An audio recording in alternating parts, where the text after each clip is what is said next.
పూరి జగన్నాథుడి రత్న భాండాగారం తెరుచుకుంది. 46 ఏళ్ల తర్వాత రత్న భాండాగారాన్ని తెరిచారు అధికారులు. రత్న భాండాగారంలోని 2 ద్వారాలు వెంటనే తెరుచుకోగా 3వ ద్వారం తాళం మొరాయించింది. 46 ఏళ్లకు తెరవకపోవడంతోనే మొరాయించినట్టు తెలుస్తోంది. అయితే ఎట్టకేలకు 3వ ద్వారం కూడా తెరిచినట్టు సమాచారం. మొత్తం 11 మంది మాత్రమే లోపలికి వెళ్లారు. రత్న భాండాగారంలో నగల లెక్కింపు ప్రక్రియ జరుగుతోంది.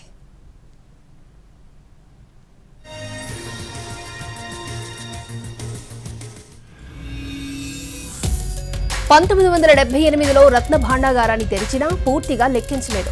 అప్పటి నుంచి ఇప్పటి వరకు పలుమార్లు ప్రయత్నించినా ఫలించలేదు. ఇప్పుడు రత్న భాండాగార్ను తెరిచారు. ఒడిశాకు చెందిన ఐజీ స్థాయి అధికారులతో పాటు 20 మందికి పైగా డీఎస్పీ స్థాయి అధికారులు ఆలయం లోపల ఉన్నారు. ర్యాపిడ్ యాక్షన్ ఫోర్స్ ఆలయ ముఖద్వారం ప్రాంతాన్ని తమ ఆధీనంలోకి తీసుకుంది. 5 ప్రత్యేక బాక్సులను లోపలికి పంపించారు. రత్న భాండాగార్లో తీసిన నగలు, వజ్ర వైఢూర్యాలను బాక్సుల్లో ఉంచుతారు. ఈ ప్రక్రియను వీడియో రికార్డ్ చేస్తారు. నగలను ప్రత్యేక బాక్సుల్లో ఉంచి ప్రత్యేకమైన గదులకు తరలిస్తారు. ఇక పాడుపడిన 2 రూమ్లకు మరమ్మతులు చేసే అవకాశం ఉంది.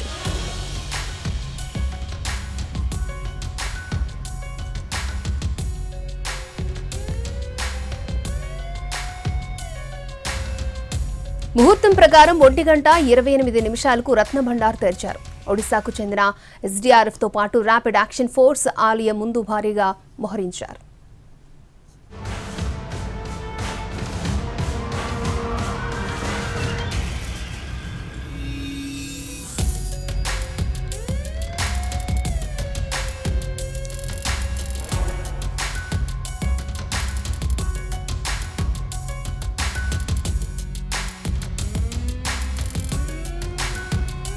ఒడిశాలోని పూరి జగన్నాథుడి రత్న భాండాగారం తెరుచుకుంది. ప్రత్యేక పూజలు చేసిన తర్వాత మధ్యాహ్నం 1:28 రహస్య గదిని తెరిచారు. మొత్తం 11 మంది మాత్రమే గది లోపలికి వెళ్లారు. లోపల విష సర్పాలు ఉంటాయన్న అనుమానాల నేపథ్యంలో పూరి రత్న భాండాగారంపై దేశవ్యాప్తంగా ఆసక్తి నెలకొంది. స్నేక్ హెల్ప్ లైన్, 40 మందితో కూడిన ఓడీఆర్ఎఫ్ఏ బృందాలను ఆలయం వెలుపల సిద్ధంగా ఉంచారు. అవసరమైతే వీరిని లోపలకు తీసుకెళ్లనున్నారు.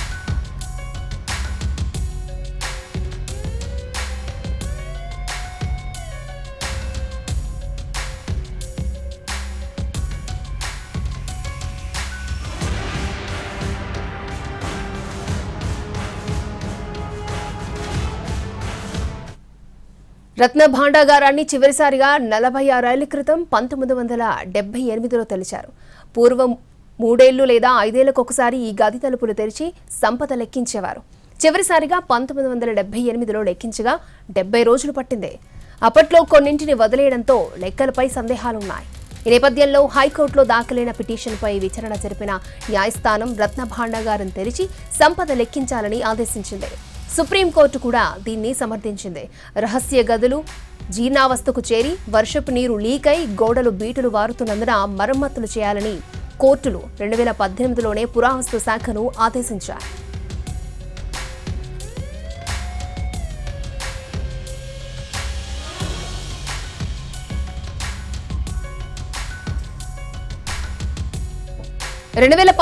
ఏప్రిల్ 6 నాటి నవీన్ పట్నాయక్ సర్కారు నియమించిన 13 మందితో కూడిన అధ్యయన సంఘం తలుపులు తెరవడానికి వెళ్లగా రహస్య గది తాళపు చెవులు కనిపించలేదు. దీంతో సభ్యులు వెనుదిరిగారు. తర్వాత మరమ్మతులకు ఎలాంటి చర్యలు తీసుకోవాలో అధ్యయనానికి ప్రభుత్వం జస్టిస్ రఘువీర్ దాస్ కమిటీని నియమించింది. ఇందులో డూప్లికేట్ తాళపు చెవి పూరి కలెక్టరేట్ ట్రెజరీలో ఉన్నట్లు గుర్తించారు. మరోవైపు రఘువీర్ కమిటీ నివేదికను ప్రభుత్వం వెల్లడించలేదు. దీన్ని ఇటీవల ఎన్నికల్లో బీజేపీ ప్రచారాస్త్రంగా చేసుకుంది. తాము అధికారంలోకి వస్తే భాండాగారం తెరిపిస్తామని హామీనిచ్చింది. హామీకి కట్టుబడి రిటైర్డ్ న్యాయమూర్తి జస్టిస్ విశ్వనాథ్ రథ్ అధ్యక్షతన 16 మందితో కమిటీ వేసింది. ఆ కమిటీ రత్న భాండాగారం తెరవాలని రాష్ట్ర ప్రభుత్వానికి నివేదించింది. భాండాగారం లోపల ఎలా ఉందో ఎవరికీ అవగాహన లేదు. 46 ఏళ్లుగా అందులోకి ఎవరూ వెళ్లలేదు.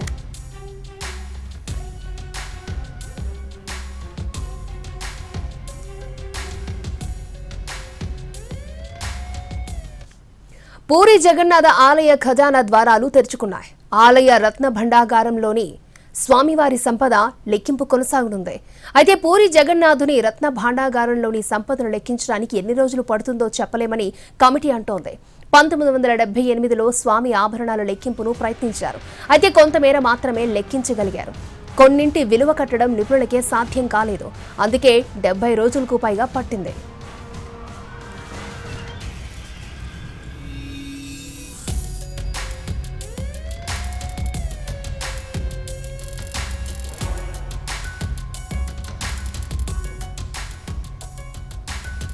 పూరి జగన్నాథ ఆలయం కింది భాగంలో ఉత్తర దిక్కులో ఈ రత్న భాండాగారం ఉంది. అందులో 3 భాగాలున్నాయి. ఒక గదిలో విలువైన వస్తువులున్నాయి. అది కాకుండా 2 గదులున్నాయి. అందులో మొదటి గదిని బాహర్ బండార్ అని పిలుస్తారు. ఇందులో స్వామి నిత్య పూజలకు సంబంధించిన ఆభరణాలుంటాయి. బితర్ బండార్ అంటే లోపలి ఖజానాగా పిలిచే 2వ గది. ఈ గదిలోని గతంలో రాజులు పురుషోత్తమునికి సమర్పించిన అంతులేని నిధి దాకి ఉంది. వీటి తాళాలే గతంలో కనిపించకుండా పోయాయి. దీంతో స్వామివారి సంపద భద్రంగా ఉందా లేదా అన్న అనుమానాలు వ్యక్తమయ్యాయి. వాటికి ముగింపు పలికేందుకు ఒడిశా సర్కార్ ప్రయత్నిస్తోంది. గతంలో హైకోర్టు ఆదేశాల మేరకు భాండాగారం తలుపులు తెరిచేందుకు 2018 ఏప్రిల్ 4న నిపుణుల బృందం ప్రయత్నించింది. అయితే తాళం లేకపోవడంతో లోపలికి వెళ్లలేకపోయింది. ఖజానా దెబ్బతినే పరిస్థితుల్లో ఉందని వారు గుర్తించారు. ఆ తర్వాత కొన్ని రోజులకు డూప్లికేట్ కీ దొరికిందని ప్రభుత్వం ప్రకటించింది.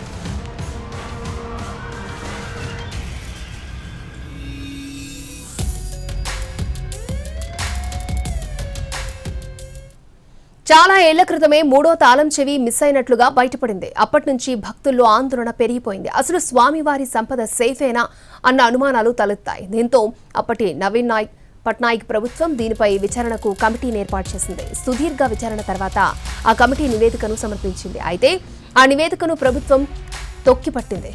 ఇన్నేళ్లు గడిచినా ఆ వివరాలేవి బయటపడలేదు, పడనివ్వలేదు కూడా. ఎవరైనా దేవుడి సంపదను దోచుకునేందుకు ప్రయత్నం చేశారేమో అన్నది భక్తుల ఆందోళన. ఆ నివేదిక బయటకొస్తే వాటికి తెరపడేదేమో. కానీ అప్పటి ప్రభుత్వం మాత్రం దాన్ని బయటకు రాకుండా చేసి ఆ అనుమానాలను అలాగే కొనసాగిస్తూ వచ్చింది. ఇటీవల ఎన్నికల ప్రచారంలోనూ ప్రధాని నరేంద్ర మోడీ జగన్నాథుడి భాండాగారం అంశాన్ని ప్రస్తావించారు. జగన్నాథుడి ఆలయం కూడా నవీన్ ప్రభుత్వం చేతుల్లో సురక్షితంగా లేదనే ఆరోపణలు గుప్పించారు.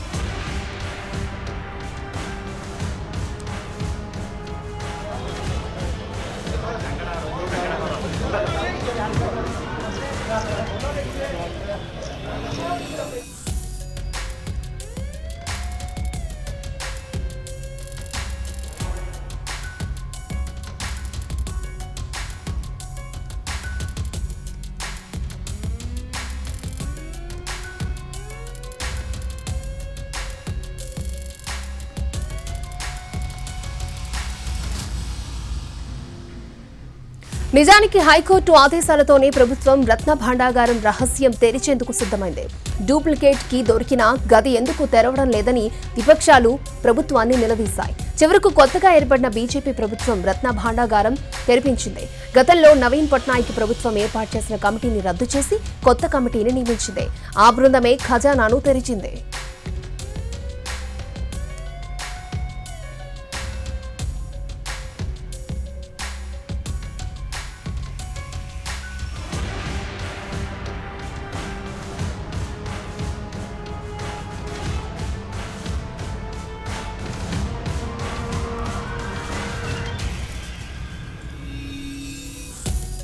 దేశంలోని ప్రముఖ ఆలయాల్లో పూరి జగన్నాథ ఆలయం ఒకటే. 12వ శతాబ్దంలో రాజా అనంతవర్మ చోడగంగదేవ్ హయాంలో నిర్మాణం మొదలై ఆయన మనవడు అనంగ భీమ్దేవ్ పాలనలో పూజలు మొదలయ్యాయి. శ్రీకృష్ణుడు, సుభద్ర, బలరాముడి చెక్క విగ్రహాలే ఈ ఆలయంలో కొలువుతీరి ఉంటాయి. వైష్ణవులకు ఇదే అత్యంత పవిత్రమైన క్షేత్రం. జగన్నాథుణ్ణి దర్శించుకుంటే జన్మ జన్మాల పాపాలు పోతాయన్నది భక్తుల విశ్వాసం. రోజు కొన్ని వేల మంది భక్తులు శ్రీక్షేత్రాన్ని సందర్శిస్తారు. ఇక్కడ నిత్యం దేవదేవుడికి 56 రకాల ప్రసాదాలతో నైవేద్యాలు పెడతారు. ఈ ప్రసాదాలన్నీ కూడా మట్టి కుండల్లోనే వండుతారు. లక్ష్మీదేవి అదృశ్య రూపంలో ప్రసాదాల తయారీని పర్యవేక్షిస్తుంది అన్న నమ్మకం ఉంది. విచిత్రం ఏంటంటే ప్రసాదాన్ని తయారు చేస్తున్నప్పుడు ఎలాంటి వాసన రాదట. స్వామివారికి సమర్పించాకనే సువాసనలు వస్తాయని చెబుతారు.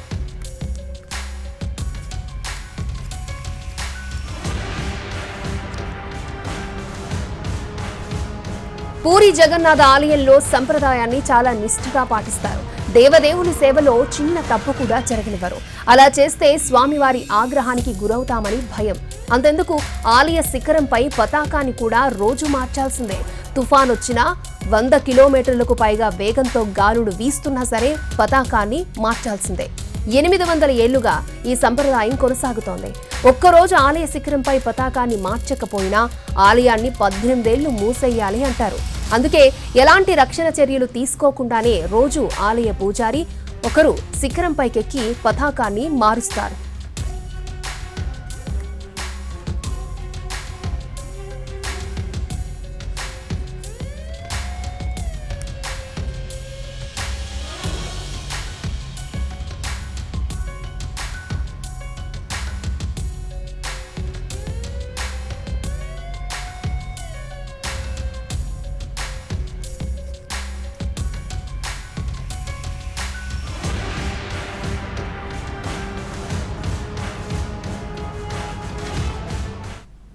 పన్నెండవ శతాబ్దం నుండి 18వ శతాబ్దం వరకు ఈ ప్రాంతాన్ని ఏలిన రాజులు జగన్నాథునికి విలువైన సంపదను కానుకల రూపంలో సమర్పించుకుంటూ వచ్చారు.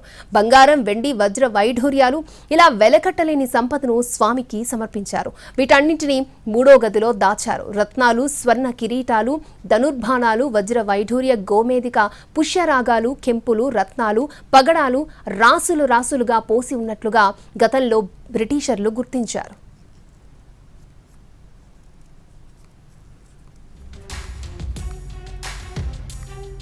గంగ వంశానికి చెందిన అనంగ భీమదేవ్ అప్పట్లోనే స్వామివారి ఆభరణాల తయారీకి భారీగా బంగారాన్ని సమకూర్చారట. ఏకంగా 28,000 కేజీల బంగారాన్ని స్వామికి కానుకగా ఇచ్చారని చెప్తారు. రాజరాజదేవ్ కూడా 59 కేజీల బంగారాన్ని ఆలయానికిచ్చారు. అంతేకాదు ఆయన ఏకంగా 47,000 ఎకరాల మాన్యాన్ని కూడా స్వామికిచ్చినట్టుగా రికార్డుల్లో ఉంది. అలాగే దిగ్విజయ్ ద్వార్ నివేదికల ప్రకారం సూర్యవంశానికి చెందిన గజపతి కపిలేంద్రదేవ్ కూడా భారీ స్థాయిలో బంగారు, వజ్రాభరణాలు, విలువైన వస్తువులు స్వామికి సమర్పించారు. దక్షిణాది రాజ్యాలపై దండెత్తిన ఆయన విజయం సాధించిన తర్వాత 16 ఏనుగుల మొయ్యగలిగేంత బంగారం సంపదను తీసుకొచ్చి శ్రీక్షేత్రంలో స్వామికి సమర్పించినట్టుగా కూడా చరిత్రలో ఉంది. అయితే ఇప్పుడు అందులో ఎంత బంగారం మిగులుంది అన్నదే అతిపెద్ద ప్రశ్న.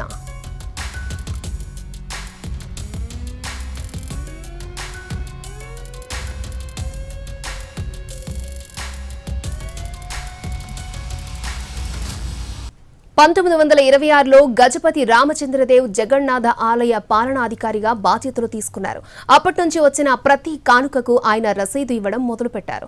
ఆ రికార్డులు ఇప్పటికీ ఉన్నాయి. 1926లో రూపొందించిన నివేదిక ప్రకారం స్వామికి 837 బంగారు, వజ్ర ఆభరణాలున్నాయని గుర్తించారు. బహర్ బండార్ అంటే నిత్య పూజల కోసం వాడే ఆభరణాలు 150. అందులో స్వామివారికి అలంకరించి 610 తులాల కిరీటం, బలభద్రుడి 434 తులాల కిరీటం, సుభద్రకు అలంకరించే 275 తులాల కిరీటం ఉన్నాయి. 120 గ్రాముల బరువున్న 3 హారాలు, 8,18,710 తులాల సునా శ్రీభుజ ఉన్నాయి. అవి కాక అరుదైన రత్నాలతో అలంకరించిన బంగారు ఆభరణాలు కూడా ఉన్నాయి. అలాగే బిదర్ భండార్లో 180 ఆభరణాలు ఉన్నట్లుగా రికార్డుల్లో ఉంది. అందులో 74 ఆభరణాలు స్వచ్ఛమైన బంగారంతో చేసినవి. కొన్నింటి బరువు 100 తులాలు పైనే. బంగారు పల్లాలు, ముత్యాలు, వజ్రాలతో చేసిన మరికొన్ని వస్తువులున్నాయి. కొన్ని వెండి వస్తువులు బరువైతే ఏకంగా 500 తులాలు ఉంటుందట. ఆలయ నిబంధనల ప్రకారం ప్రతి 6 నెలలకోసారి ఆభరణాలను లెక్కించాల్సి ఉంటుంది. అయితే గత శతాబ్దంలో కేవలం 4 సార్లు మాత్రమే రహస్య గదిని తెరిచారు.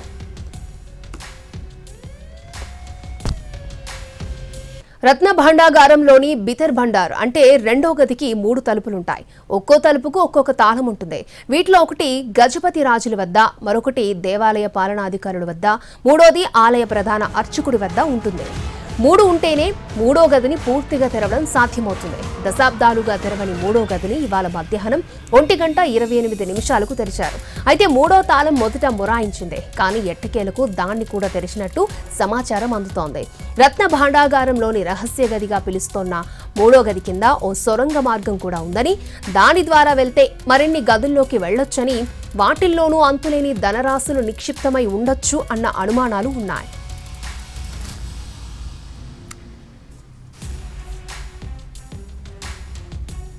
ఇక స్వామికి శతాబ్దాలుగా భక్తులు సమర్పించుకుంటూ వచ్చిన కానుకల విలువ లెక్కించడం సాధ్యమేనా అన్న ప్రశ్నలు తలెత్తుతున్నాయి. గతంలో బ్రిటిషర్లు ఒకసారి సంపదను లెక్కించే ప్రయత్నం చేసి చేతులెత్తేశారు. కొన్ని కెంపులు, పచ్చలు వంటి వాటి విలువను ఇప్పుడు అంచనా వేయడం కూడా కష్టమే అంటున్నారు. ఒక్కోటి కొన్ని వందల కోట్లు పలుకుతుందని భావిస్తున్నారు. అప్పట్లో స్వామికి రాజులు ఇలాంటి విలువైన ఎంతో సంపదను కానుకలుగా ఇచ్చారు. తాము అనుకున్న పనులు విజయవంతంగా పూర్తయ్యాక అంతులేని సంపదను ఇచ్చుకుంటూ వచ్చారు. అలాంటి వాటిని లెక్కగట్టడం ఇప్పటి నిపుణులకు సాధ్యమేనా అన్నది మరొక ప్రశ్న. 1978లో రెండో గదిలో లెక్కించిన విలువైన వస్తువుల్లో కొన్నింటిని విలువను అంచనా వెయ్యలేమని గుజరాత్ నుంచి ప్రత్యేకంగా రప్పించిన బంగారు నిపుణులు కూడా స్పష్టం చేశారు. అలాంటి వస్తువులు జగన్నాథుని ఖజానాలో కొన్ని వేలు ఉన్నట్లు చెప్తున్నారు. వీటన్నింటినీ విలువ ఇప్పుడు లెక్కగట్టలేరని కొంతమంది అంటున్నారు. అనంత పద్మనాభ స్వామి ఆలయంలోని రహస్య గదుల్లో గుర్తించిన సంపదలోనూ కొన్నింటి విలువ ఇప్పటికీ అంచనా వెయ్యలేకపోతున్నారు.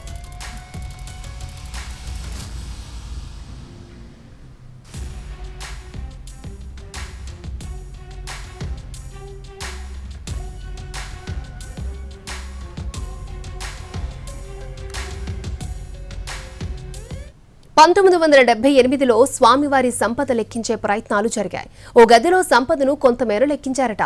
విలువైన వజ్రాభరణాలు, వజ్రాలు, బంగారం, వెండిని గుర్తించారు.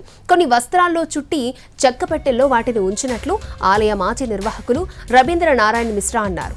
1978లో ఆ గదిని పరిశీలించిన బృందంలో మిశ్రా కూడా ఒకరు. ఆ సమయంలో విలువైన నగల వివరాలన్నింటినీ పొందుపరిచారు. తమిళనాడు, గుజరాత్లకు చెందిన నిపుణులను రప్పించినప్పటికీ ఆ ఆభరణాల విలువను మాత్రం లెక్కగట్టలేకపోయారు. తిరిగి 1985లో ఆ రత్న భాండాగారాన్ని తెరిచి చూసినప్పటికీ కొంత జాబితాను మాత్రం రూపొందించలేదు. 1926లో కూడా ఓసారి బ్రిటిష్ పాలకులు ఈ రత్న భాండాగారాన్ని తెరిచినప్పుడు అందులో 597కు పైగా రకరకాల ఆభరణాలు ఉన్నట్లు గుర్తించారు. ఆ సంపదను వెలగట్టడం తమ వల్ల కాదని నివేదికలోనూ స్పష్టం చేశారు. ఇప్పుడు ఆ రత్న భాండాగారాన్ని తెరవనైతే తెరిచారు, కానీ అందులోని సంపద లెక్కింపు సాధ్యమేనా అన్నది చూడాలి. రైట్, ఇదే అంశానికి సంబంధించి పూరి ఆలయం నుంచి మరింత సమాచారాన్ని మా ప్రతినిధి నాయుడు అందిస్తారు. ఈ క్షేత్రంలో ఎంతో ప్రాముఖ్యమైనటువంటి విశిష్టమైనటువంటి క్షేత్రంగా చెప్పుకోవచ్చు. అంతే విశిష్టత ఇక్కడ రత్న భండాగారం తెరుచుకోవడం పైన కూడా ఉత్కంఠ నెలకొంది. ముఖ్యంగా 46 సంవత్సరాల తర్వాత ఈరోజు ఏదైతే రత్న భండారం తెరుచుకునేది ఉందో దానికోసం అన్ని రకాలైనటువంటి చర్యలు చేపట్టిన తర్వాత ఈరోజు ఏదైతే మనకి అందుకుంటున్నటువంటి తాజా సమాచారం ప్రకారం 3వ రత్న భండారం ఏదైతే ఉందో లోపల భండారం కూడా తెరుచుకుందని మనకి తాజాగా అందుతున్నటువంటి సమాచారం. అయితే ఇంకా అఫీషియల్గా ఏదైతే జస్టిస్ విశ్వనాథ్ రథ్ నేతృత్వంలోని కమిటీ సభ్యులు ఎవరు కూడా దీన్ని డిక్లేర్ చేయలేదు. కానీ అంత లోపల ఈ ప్రక్రియ అంతా కొనసాగుతుంది. దీనికి సంబంధించి ఇప్పటికే మనకి బయట నుంచి ఏదైతే ఒడిశాకు సంబంధించినటువంటి SDRFతో పాటు ఆ ర్యాపిడ్ యాక్షన్ ఫోర్స్ కూడా పెద్ద ఎత్తున బలగాలను కూడా ఆలయ ప్రాంగణానికి తీసుకొచ్చినటువంటి పరిస్థితి. ముఖ్యంగా ఏదైతే పెద్ద ఎత్తున ఏదైతే బంగారు ఆభరణాలు, బంగారు నాణ్యాలు పెద్ద ఎత్తున ఏదైతే ఈ రత్న భండార్లో ఉన్నాయనేటువంటి నేపథ్యంలో ముందస్తు అన్ని చర్యలు అయితే తీసుకున్న తర్వాత ఈరోజు ఏదైతే ఓపెన్ చేసినటువంటి పరిస్థితి కనిపిస్తుంది. మొదటి 1, 2 ఏదైతే ఉన్నటువంటి రూమ్స్ ఏవైతే ఉన్నాయో ఆ రూమ్స్ ఎప్పటికప్పుడు తెచ్చుకున్నటువంటి పరిస్థితి. కానీ 3వ ఏదైతే రత్న భండారం పైన అంత ఉత్కంఠ నెలకొన్నటువంటి నేపథ్యంలో మొత్తం దీనికి సంబంధించి ఆ ఉత్కంఠ ఇంకా కొనసాగుతుంది. అయితే మనకు అందుతున్నటువంటి తాజా సమాచారం ప్రకారం అయితే 3 రూమ్స్ను తెరిచారు. అయితే 3వ రూమ్ మొరాయించింది కొంత ఎన్నో సంవత్సరాలుగా తెరవకపోవడంతో చాలా కష్టపడాల్సి ఉంది. ఎట్టకాలకు తెరుచుకుంది అనేటటువంటి తాజా సమాచారం అయితే మనకు అందుతుంది. ఇంకా అఫీషియల్గా వాళ్ళు నిర్ధారించినటువంటి పరిస్థితి ఉంది. 1978లో దీనిని తెరిచారు. అప్పుడు కూడా పూర్తిగా లెక్కించినటువంటి పరిస్థితి. అప్పుడు కూడా ఎంత సంపద ఉంది, ఎన్ని వజ్రాలు ఉన్నాయి, ఇది విలువ ఎంత అనేది గణన కూడా నాడు జరగలేదు. అయితే అప్పటి నుంచి ఇప్పటి వరకు కూడా అనేక దఫాలుగా 1985లో ఒకసారి ప్రయత్నించారు. తర్వాత ఇంకా చాలాసార్లు కూడా ప్రయత్నాలు చేసినప్పటికీ కూడా ఆ ప్రయత్నాలు ఏవి ఫలించలేదు. సో ఈ నేపథ్యంలో ఈరోజు ఏదైతే ఈ రత్న భండార్ తెరవడం పైన సర్వత్రా ఉత్కంఠ నెలకొంది. ఈ నేపథ్యంలోనే ఇక్కడ ఏదైతే మనం చూడొచ్చు లోపలికి ఏదైతే ఒడిశా పోలీస్ ఉన్నతాధికారులు కూడా లోపల IG స్థాయి అధికారులు ఉన్నారు. ఒక 20 మందికి పైగా DSP స్థాయి అధికారులు లోపలికి వెళ్ళారు. వీళ్ళతో పాటు SDRF ఇక్కడ లోకల్గా ఉన్నటువంటి ఒడిశా పోలీసులు వెళ్ళారు. ఇప్పుడు ఏదైతే ర్యాపిడ్ యాక్షన్ ప్రొటెక్షన్ ఫోర్స్ కూడా ఈ ఆలయ ముఖద్వారానంతా కూడా తమ కంట్రోల్లోకి తీసుకున్నటువంటి పరిస్థితి. ఇప్పటికే సిద్ధం చేసినటువంటి 5 ప్రత్యేకమైనటువంటి బాక్సులు ఏవైతే ఉన్నాయో వాటిని లోపలికి పంపించారు. నగలు ఏదైతే తీసిన తర్వాత వజ్ర వైడూర్యాలను అంతా కూడా ఒక పద్ధతి ప్రకారం దీనంతా కూడా వీడియో రికార్డింగ్ కూడా చేస్తూ ఉన్నారు. దాన్ని అంతటినీ కూడా వాటిలో భద్రపరిచి ప్రత్యేకమైనటువంటి గదులకు తరలిస్తారు. అనంతరం అక్కడ ఏదైతే ఉన్నటువంటి ఆ 2 రూమ్స్ ఏవైతే పాడుపడినటువంటి రూమ్స్ ఉన్నాయో వాటిని ఆర్కిటెక్చర్ ఏదో విధంగా దెబ్బతినకుండా ఉండే విధంగా మళ్ళీ న్యూగా కన్స్ట్రక్షన్ చేసేటటువంటి పరిస్థితి ఉంది. ఇప్పటికీ మనకు అందుతున్నటువంటి సమాచారం ప్రకారం 1:28 ఏదైతే ముహూర్తం పెట్టారో అప్పటి నుంచి కూడా లోపల ప్రక్రియ అనేది సజావుగా కొనసాగింది. 1, 2 ఏదైతే ఒక స్పెషల్ టీం ఏదైతే ఏర్పడిందో ఆ టీం తమ నేతృత్వం వహిస్తున్నటువంటి ఈ వ్యక్తులందరూ కూడా పర్యవేక్షణలోనే ఇదంతా కూడా కొనసాగినటువంటి పరిస్థితి. ఇక్కడ పూరి కలెక్టర్ కూడా ఇక్కడ వెళ్ళి కలెక్టర్ ఉన్నతాధికారులు ఉన్నారు, ఇటు వైద్యులు ఉన్నారు, అన్ని రంగాల ప్రముఖులు ఉన్నారు. ముఖ్యంగా ఈ ఆర్కియాలజికల్ డిపార్ట్మెంట్ వాళ్ళు కూడా ఈ కమిటీలో ఉన్నటువంటి పరిస్థితి. అందరూ కూడా సమన్వయంతో ఏదైతే ఈ 3 సంబంధించినటువంటి రత్న భాండాగారాల్ని వెలికి తీసే ప్రక్రియ అనేది కొనసాగుతుంది.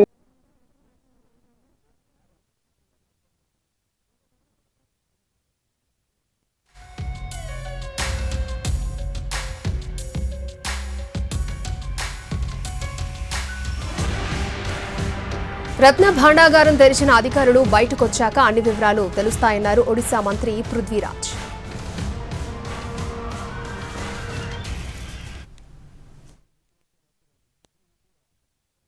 आने की बात आपको पूरा विवरणी देंगे। हम लोग तो गए थे माँ महालक्ष्मी और माँ विमला का दर्शन करने के लिए। अभी जो टीम जब काम खत्म होगा वो टीम आके आपको पूरा विवरणी दे सकते हैं। जब ये लोग आएंगे वापस आएंगे तब ये लोग बताएंगे आपको क्या हुआ। सर भीतर क्या हुआ, आप दर्शन भी करके आए? जब वो काम खत्म होगा, अंदर का काम खत्म होगा, जो टीम गए हैं अंदर, ये टीम आके आपको बता सकते हैं क्या हुआ क्या नहीं। आने की बात आपको पूरा विवरणी देंगे। हम लोग तो गए थे माँ महालक्ष्मी और माँ विमला का दर्शन करने के लिए। अभी जो टीम जब काम खत्म होगा वो टीम आके आपको पूरा विवरणी दे सकते हैं। जब ये लोग आएंगे वापस आएंगे तब ये लोग बताएंगे आपको क्या हुआ। सर भीतर क्या हुआ, आप दर्शन भी करके आए? जब वो काम खत्म होगा, अंदर का काम खत्म होगा, जो टीम गए हैं अंदर, ये टीम आके आपको